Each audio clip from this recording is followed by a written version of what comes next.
मुंबई में 26/11 हमले की आज 8वीं बरसी है। आज भी लोगों के दिलों में मुंबई में हुए हमले की यादें ताज़ा हैं।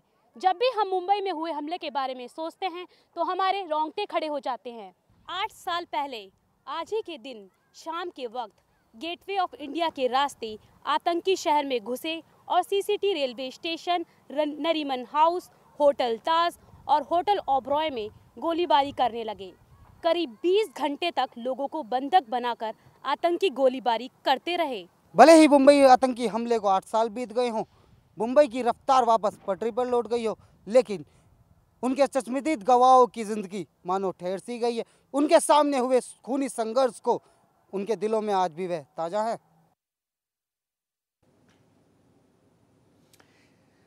तो मुंबई हमले को आज 8 साल हो गए हैं। मुंबई शहर में आज 26/11 के दिन ही 8 साल पहले उन आतंकवादियों से लड़ते हुए अपने प्राण न्यौछावर करने वालों को पुष्पांजलि अर्पित की गई जिन्होंने इस महानगर पर हमला किया था। महाराष्ट्र के मुख्यमंत्री देवेंद्र फडणवीस सहित अन्य गणमान्य व्यक्तियों ने दक्षिण मुंबई में मुंबई पुलिस जिमखाना में 26/11 पुलिस स्मारक स्थल पर श्रद्धांजलि अर्पित की। समारोह में राज्यपाल सी विद्यासागर राव, शिवसेना अध्यक्ष उद्धव ठाकरे, मुंबई पुलिस के पूर्व आयुक्त जूलियो रिबेरो, एमएन सिंह और कई वरिष्ठ और पूर्व पुलिस अधिकारी भी वहां पर मौजूद थे।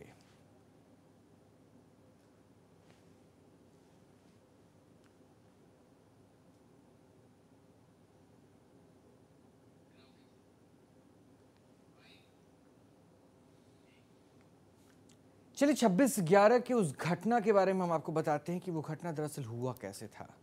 26 नवंबर 2008 की शाम कोलाबा के समुद्री तट पर एक वोट में 10 पाकिस्तानी आतंकी सवार थे। जो पाकिस्तानी आतंकी भारतीय समुद्री तट पर उतरते हैं, छिपते छिपाते हथियारों से लैस ये आतंकी नदी के तट पर पहुंचे।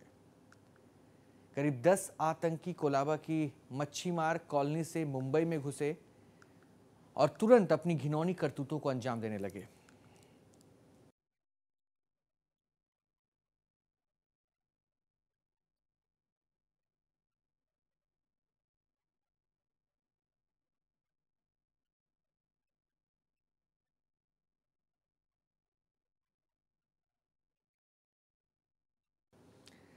वहीं 2 आतंकी यहूदी गेस्ट हाउस नरीमन हाउस की तरफ, 2 आतंकी सीएसटी की तरफ, 2 आतंकियों की टीम होटल ताजमहल की तरफ और बाकी बचे 2 टीम होटल ओबरॉय की तरफ बढ़ गए।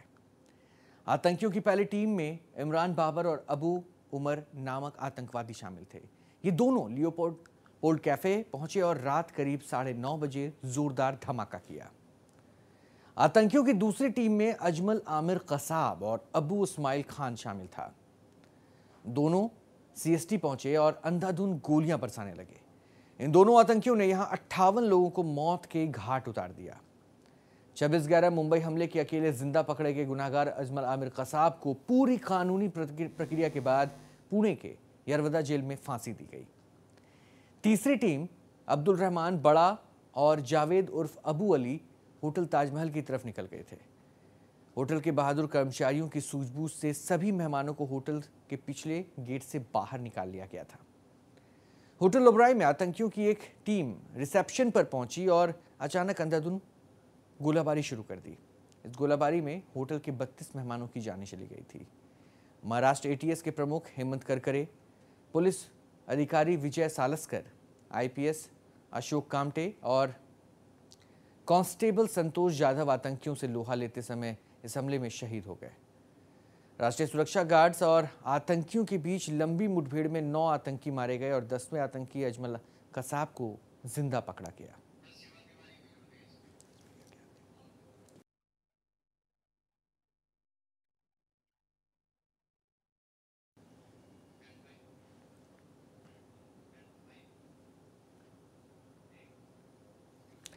तो समुद्री रास्ते से 26 नवंबर 2008 को 10 पाकिस्तानी आतंकवादी यहां पहुंचे और लोगों पर अंधाधुंध गोलाबारी शुरू कर दी, जिसमें 8 सुरक्षा कर्मियों सहित 166 लोग मारे गए थे और अन्य घायल हो गए।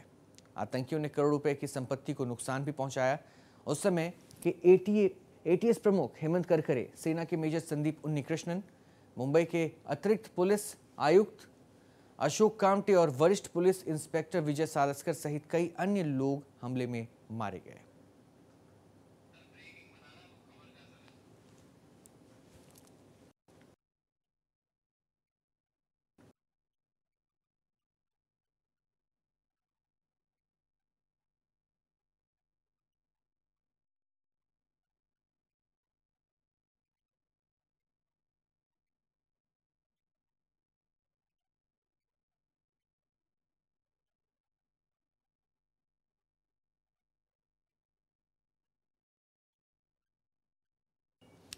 तो हमले के 8 साल बाद 26/11 की वो कड़वी यादें आपसे जरूर साझा कर रहे हैं, लेकिन ये कहीं ना कहीं आतंक को ख़त्म करने की दिशा में बढ़ने की पहल को और तेज़ करता हुआ ज़रूर मुहिम हो सकता है, क्योंकि आज 8 साल हो गए 26/11 को लेकर। आतंकियों ने जिस तरह से मुंबई को ही नहीं पूरे देश को लगभग हाईजैक कर लिया था, वो अपने आप में एक ऐसी घटना थी जिससे कम से कम आज भी उस घटना को याद करके लोग सिहर उठते हैं।